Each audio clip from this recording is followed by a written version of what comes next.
বোনেরা আমরা মিলিত হলাম। এটা আমার কাছে আমার জীবনের এই একটা প্রথম মর্যাদা পেলাম। অনেক মর্যাদায় পেয়েছি, এটা একটা নতুন মর্যাদা। কারণ ছোটোবেলা থেকেই খুব কান্নাকাটি করতাম। দাদা ভাইরা যখন মিষ্টির প্লেট নিয়ে ফোটা নিত আমাদের কাছে, আমার দাদা আমাকে খুব রাগাতো, দেখ কি পেলি না।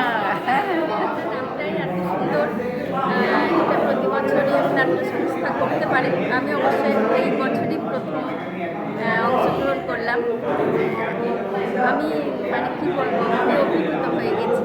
এত সুন্দর আর এত সকলে এসেছে, এতজন এসেছে। কেমন লাগলো আপনার অভিজ্ঞতা? মানে ব্যাপারটাই তো একেবারে নতুন রকম। আমরা সেই ছোট্ট থেকে ভাইয়েরাই ফোটা দিয়েছে আমাদের জন্য স্পেশাল একটা ডে। এটা একটা আলাদা রকম অনুভূতি।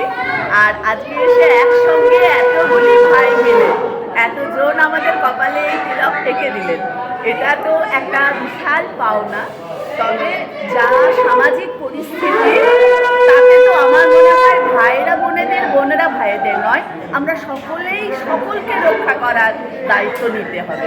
এবং এই দায়িত্বটা আজকে এই বার্তাটুকুই দিই যে আমরা সকলে সকলের পাশে আছি। এই বন্যটা চলতে থাকুক, আমরা বছর বছর একদিন ভাইদের কপালে আমরা